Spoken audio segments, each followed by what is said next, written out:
FET. So application of dual gate MOSFET, which is just a high frequency device. Only for high frequency I'm going for this type of setup. So at high frequency the conventional MOSFET has this problem, but dual gate MOSFET, this channel to gate capacitance is completely reduced because I'm having two capacitance in series, and also I have two gate voltages, right? So with two gate voltages I can properly control the device and I can get the desired amount of current flowing through the device. So controlling purpose பார்த்தீங்கன்னா ஒரு volt ஒரு instead of having a single control point, I have two control points. So that makes my device have wide range of application like mixers, demodulators, cascade amplifiers. All the amplifiers I can use this dual gate MOSFET as a Pakka device because it has two voltages to control the device.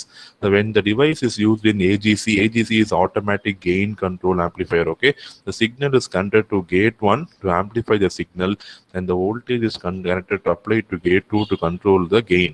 So automatic gain control means I can vary the voltage and control the gain of an amplifier. Okay, so here I have two gate terminals, right? So whatever input I'm going to amplify, I'll be giving it to gate 1. Or how much I want to amplify the signal or how much I want to control the gain, I'll be giving it to gate 2. So this is a very simple application in AGC amplifier where your dual MOSFETs are going to be used. Otherwise, you can see the above point, they are used in all the terminals like mixers, demodulators, cascade amplifiers, RF amplifiers, and automatic gain control AGC amplifiers. The AGC amplifiers, what is the use means, instead of providing a constant gain, I'm going to vary the gain for each type of signal. So that is the logic behind your automatic gain control.